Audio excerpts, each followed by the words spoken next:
She needed some time off, my mom said with that cheerful tone she used when she was about to drop a bombshell. I stood there at San Diego International Airport, staring at my Aunt Cheryl's overstuffed suitcases beside my parents' matching luggage set. The custom tags I had ordered 3 weeks ago with their names embossed in gold letters suddenly felt like a cruel joke. My name is Kayla Donovan.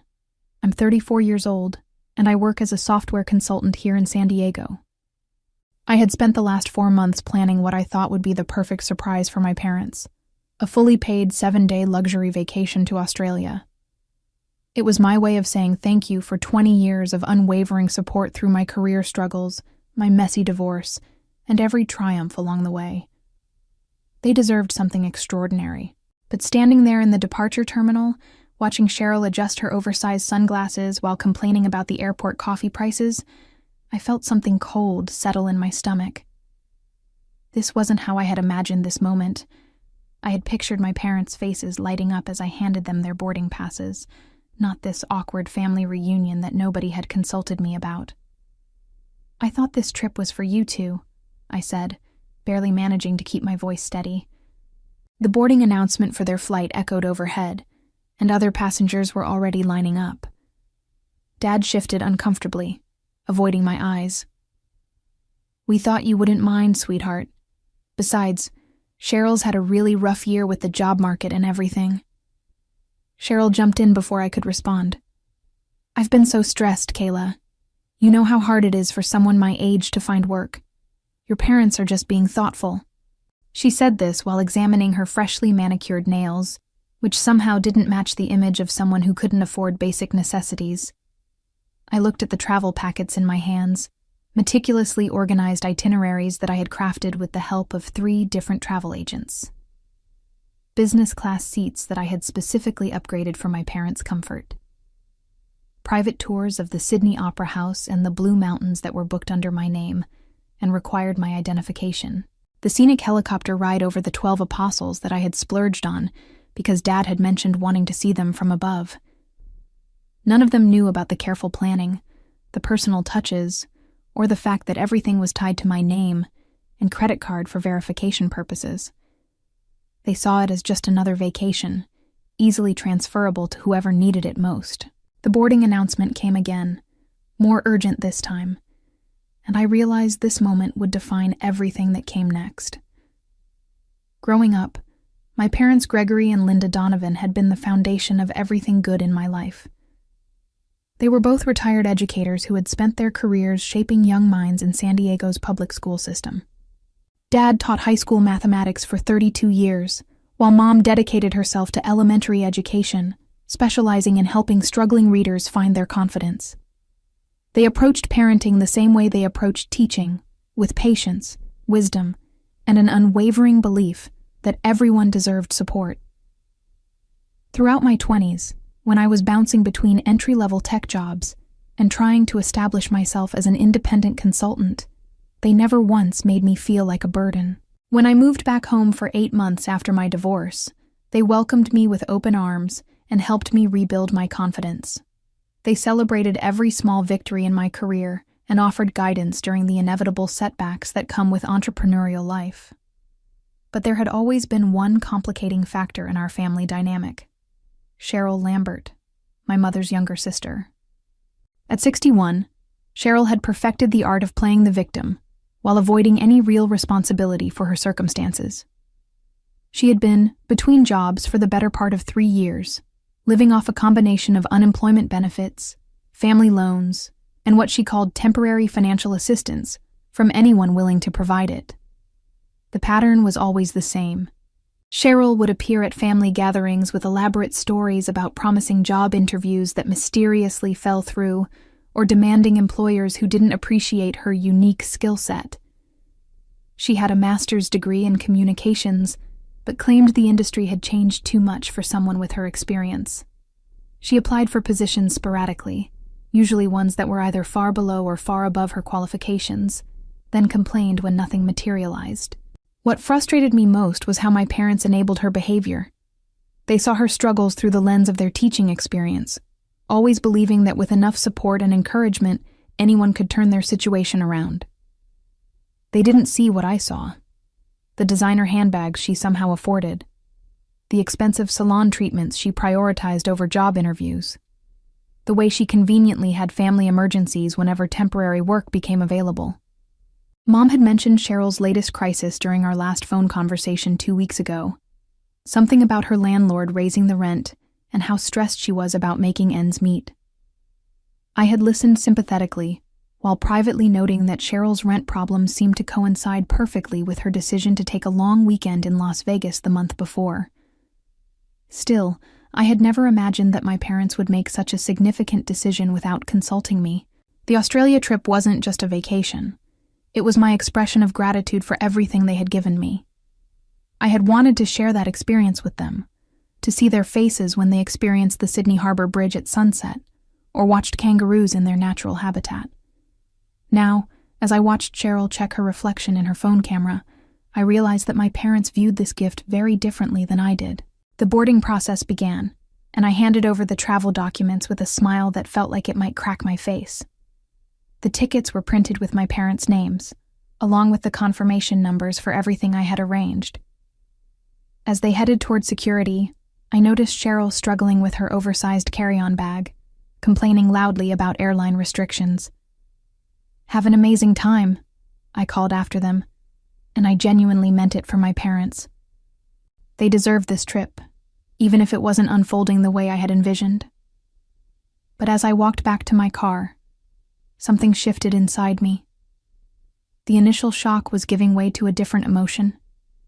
Not anger exactly, but a cold clarity about the situation. I sat in the parking garage for several minutes, thinking about the conversation I had just witnessed, and the assumptions that had been made. My phone buzzed with a text from Mom. "Thank you again for this incredible gift. We'll send lots of photos." I stared at the message for a long time before responding. Enjoy every moment. What my family didn't know was that this trip was far more complex than handing over plane tickets. Every element had been carefully coordinated and required verification that I was the primary guest. The luxury car service in Sydney had my name and identification requirements. The boutique hotel in Circular Quay had my credit card on file and specific check-in procedures. The private tours I had arranged through Oxbend Technologies' corporate travel division were non-transferable without advance notice and proper documentation. Most significantly, the scenic helicopter tour over the 12 Apostles that I had splurged on as the trip's highlight required all passengers to be pre-approved with passport information and emergency contacts. I had submitted only my parents' details weeks ago, and the aviation company's insurance policies were strict about last-minute changes. As I drove home through the familiar streets of San Diego, I thought about the irony of the situation. My parents had taught me the importance of personal responsibility and following through on commitments. They had instilled in me the values of hard work and integrity that had built my successful consulting practice. Yet somehow, when it came to Cheryl, those same principles seemed to evaporate. I spent the evening reviewing my travel insurance policy and the terms and conditions of every booking I had made. By midnight, I had a clear understanding of my options and the likely consequences of the unauthorized passenger change. I also had my laptop open to flight booking websites, exploring some interesting possibilities for my own immediate future. The next morning, I would wake up to frantic phone calls from Australia. But tonight, I poured myself a glass of wine and began researching luxury resorts in Queensland. If my carefully planned family vacation was about to become Cheryl's free ride, perhaps it was time to plan something even better, just for myself. The first call came at 3 a.m. San Diego time, which meant my parents had been in Sydney for exactly 6 hours. My phone buzzed insistently on the nightstand, displaying Dad's number. I let it go to voicemail, then listened to his message with growing satisfaction. "Kayla, honey, we're having some trouble here. The car service won't release the rental without you being present to show identification. They keep saying the booking requires the primary guest to verify everything. Could you call us back when you get this? We're kind of stuck at the airport." The second call came 20 minutes later, this time from Mom's phone. Her voice was strained with the kind of exhaustion that comes from dealing with bureaucracy while jet-lagged. "Sweetheart, There seems to be some confusion about the hotel reservation. The front desk manager says they need you to confirm the booking personally or provide written authorization for us to check in. Cheryl is getting really upset, and we don't know what to do. The lobby is full of people, and we just want to get to our room. I listened to both messages while brewing coffee in my kitchen, watching the sunrise paint the San Diego skyline in shades of gold. The coordination issues I had anticipated were unfolding exactly as expected. Every premium service provider I had selected required strict verification procedures, especially for the level of luxury accommodations I had arranged. The third call came as I was checking my work emails. This time it was a three-way call with both parents and Cheryl's voice clearly audible in the background, growing increasingly shrill. "This is ridiculous," I could hear her shouting. "We flew halfway around the world just to sleep in an airport? Your daughter obviously didn't know what she was doing when she booked this trip." Dad's voice was apologetic when he came back on the line. "Kayla, I know this is a big mess, but is there any way you could call these companies and authorize us to use the services? Cheryl's right that we can't just spend the week wandering around Sydney without accommodation." I took a sip of my coffee and considered my response carefully. The terms and conditions of every booking were crystal clear about authorization procedures. As a software consultant, I understood the importance of security protocols and verification systems. These weren't arbitrary rules. They existed to prevent fraud and protect both customers and service providers. "I'm sorry this is happening," I said, and I truly was sorry that my parents were experiencing stress. "Let me see what I can do from here." What I didn't tell them was that I had already spent the early morning hours on the phone with my travel insurance company, documenting the unauthorized passenger change and exploring my options for recovering the costs of the trip. The representative had been sympathetic and thorough, explaining that I had grounds for a full refund since the original terms of service had been violated. I also didn't mention that I had just finished booking myself a first-class ticket to Queensland, departing that afternoon. While my family dealt with the consequences of their last-minute decision, I would be enjoying the luxury resort experience I had originally planned, but this time designed entirely around my own preferences. By noon San Diego time, I had received 7 more calls, each one more desperate than the last. The private tour company had canceled their Sydney Opera House experience when they couldn't verify the guest list. The Blue Mountains excursion was postponed indefinitely pending proper documentation, and the helicopter tour over the 12 Apostles had been canceled entirely due to insurance liability issues with unregistered passengers. As I packed my suitcase for Queensland, I thought about the lesson my parents had inadvertently taught me. Sometimes the most generous gestures are also the most vulnerable to exploitation. But sometimes, when people take advantage of generosity, they create opportunities for even better outcomes. My flight to Brisbane departed San Diego at 2 p.m., and as the plane lifted off, I felt a lightness I hadn't experienced in months. I had upgraded myself to first class and chosen a window seat, where I could watch the Pacific Ocean stretch endlessly below us. The flight attendant offered champagne, and for the first time in days, I felt genuinely excited about the adventure ahead. During the layover in Los Angeles, I received a particularly frantic voicemail from Cheryl herself. Her voice was a mixture of outrage and desperation that would have been comical if it weren't so revealing. "Kayla, I don't know what kind of games you're playing, but this is completely unacceptable. Your parents invited me on this trip, and now we're stranded in Australia with nowhere to stay and nothing to do. I've had to use my emergency credit card just to buy food at the airport. This is affecting my credit score, and I can't afford these kinds of unexpected expenses. You need to fix this situation immediately." The irony wasn't lost on me. Cheryl, who had been too stressed to look for work but apparently not too stressed to book a last-minute international flight, was now lecturing me about financial responsibility. She had managed to find the money for plane tickets and emergency expenses when it suited her, but had spent months claiming poverty whenever anyone suggested she take on temporary employment. I deleted the voicemail and switched my phone to airplane mode. 18 hours later, I landed in Brisbane to sunshine, warm temperatures, and the kind of tropical atmosphere that immediately melts away stress. The resort I had booked for myself was everything I had hoped the original Australia trip would be. Elegant, peaceful, and designed for genuine relaxation rather than family drama. My suite overlooked the Coral Sea, with a private balcony where I could watch dolphins play in the crystal-clear water. The spa offered treatments I had only dreamed about, and the restaurant served fresh seafood that made every meal feel like a celebration. For the first time in years, I was traveling purely for my own enjoyment, with no obligations to manage anyone else's comfort or expectations. On my second day, while enjoying a massage that erased months of work tension, I received a text message from Mom that made everything clear. "We're flying home early. This trip hasn't worked out the way we expected. Cheryl is very upset about the accommodations, and we think it's better to cut our losses." I read the message twice, then put my phone away and returned to my massage. They were giving up after 2 days in one of the world's most beautiful cities because the luxury amenities I had arranged weren't accessible to their uninvited guest. Instead of adapting to the situation or finding alternative accommodations, they had chosen to retreat. That evening, as I sipped a cocktail on my balcony and watched the sunset paint the ocean in shades of pink and gold, I realized that this solo vacation was teaching me something important about my own boundaries.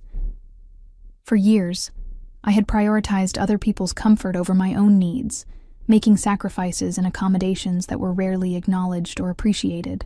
The Australia trip I had originally planned was about expressing gratitude, but this Queensland experience was about reclaiming my own sense of adventure and independence. I was rediscovering the joy of making decisions based purely on what would make me happy, rather than what would keep everyone else satisfied. Tomorrow, I plan to take a helicopter tour of the Great Barrier Reef, something even more spectacular than the 12 Apostles experience I had arranged for my parents. This time, there would be no complications, no unauthorized passengers, and no family drama to diminish the wonder of the moment. The helicopter tour over the Great Barrier Reef exceeded every expectation I had harbored. Flying above the coral formations in perfect weather, with a knowledgeable pilot who pointed out marine life and geological features, I experienced the kind of awe that makes you understand why people become addicted to travel. The water below us shifted through impossible shades of blue and turquoise, and I could see sea turtles and rays moving through the coral gardens like living art. As we touched down back at the helipad, I felt profoundly grateful, not just for the experience itself, but for the series of events that had led me here. If my parents hadn't made their last-minute decision about Cheryl, I would never have discovered this resort, never have taken this particular tour, and never have had the freedom to structure my days around pure enjoyment rather than family obligations.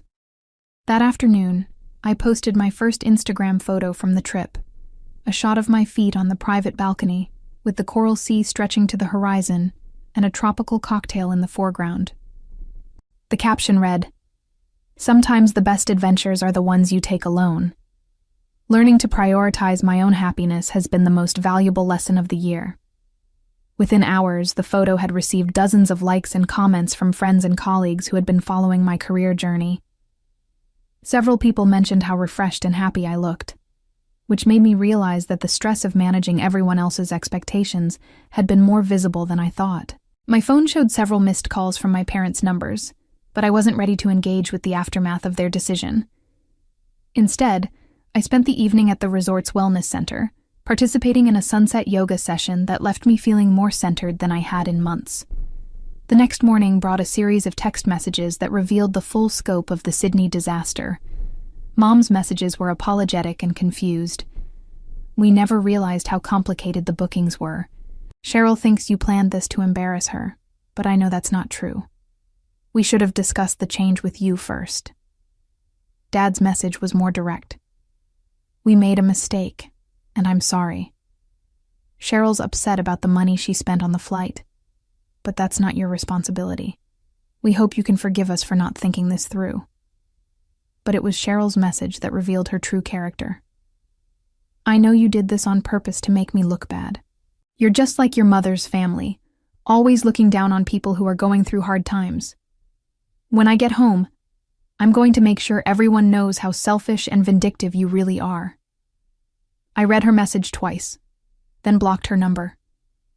The threat to damage my reputation with family members was exactly the kind of manipulative behavior I had observed for years, but never directly experienced. She couldn't accept responsibility for the consequences of her last-minute intrusion into someone else's carefully planned gift, so she was trying to reframe the entire situation as a personal attack against her. That evening, I had dinner at the resort's finest restaurant, where I ordered the seafood tasting menu and paired it with an Australian wine that the sommelier recommended. As I watched other solo travelers and couples enjoying their meals in the elegant dining room, I realized that I had stumbled onto something transformative. This wasn't just a vacation anymore. It was a blueprint for how I wanted to live my life going forward.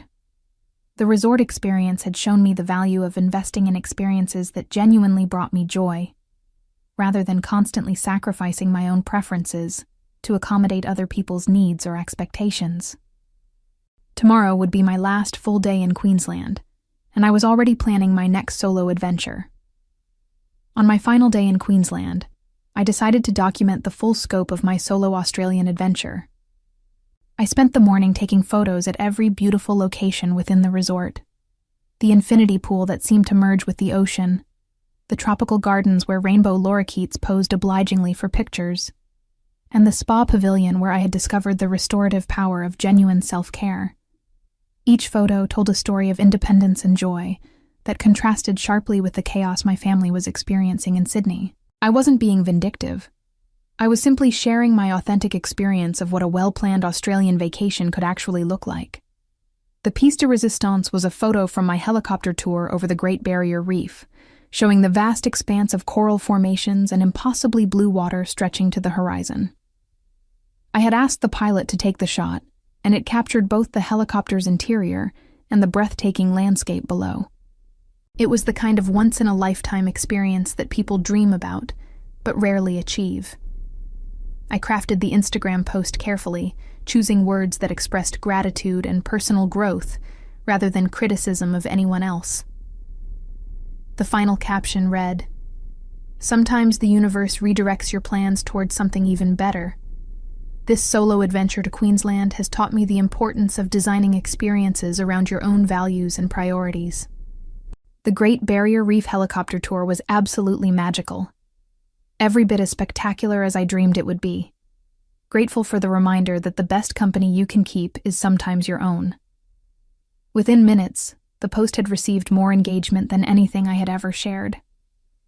Friends and colleagues were commenting with messages of support and admiration for my independence. Several people mentioned that my posts had inspired them to book their own solo travel experiences. The contrast with my family's situation was now fully documented across my social media presence. While they had spent their Australian vacation dealing with logistics problems and accommodation issues, I had been experiencing the country at its absolute finest, exactly as I had originally envisioned. The flight home to San Diego gave me 18 hours to process everything that had happened and prepare for the conversations that awaited me. I felt remarkably peaceful about the entire situation, which surprised me. A week ago, I would have been anxious about family conflict and eager to smooth over any hurt feelings. Now, I simply felt clear about my boundaries and confident about the choices I had made. My parents were scheduled to land in San Diego 2 hours before my flight arrived, which meant they would have time to decompress from their travel experience before we spoke. I had decided to reach out to them directly and have an honest conversation about what had happened and what it meant for our family relationships going forward. Cheryl, on the other hand, had made her position clear through her threatening text message. She viewed the entire situation as a personal attack designed to humiliate her, rather than the natural consequence of changing someone else's carefully coordinated plans without permission. Her inability to take responsibility for her role in the Sydney disaster told me everything I needed to know about her character and her approach to family relationships. The most important realization from my Queensland experience was that I had been undervaluing my own needs and preferences for years. The solo vacation had shown me what genuine relaxation felt like when I wasn't managing other people's comfort or mediating family dynamics. I had discovered restaurants I loved, activities that brought me joy, and most importantly, a sense of confidence about making decisions based purely on what would enhance my own well-being. As the plane began its descent into San Diego, I looked out at the familiar coastline and felt excited about returning home. For the first time in years, I was coming back from a vacation, feeling genuinely refreshed and energized, rather than exhausted from family obligations. The experience had taught me that sometimes the most generous thing you can do for the people you love is to model healthy boundaries and authentic self-care. As I settled back into my San Diego routine, I reflected on how dramatically my perspective had shifted in just 1 week. The Australia trip that began as an expression of gratitude had transformed into a masterclass in personal boundaries and the importance of protecting your own well-being. Looking ahead, I knew my relationships with family would never return to their previous patterns, and I was grateful for that change, because it meant I could finally prioritize my own happiness without guilt or apology.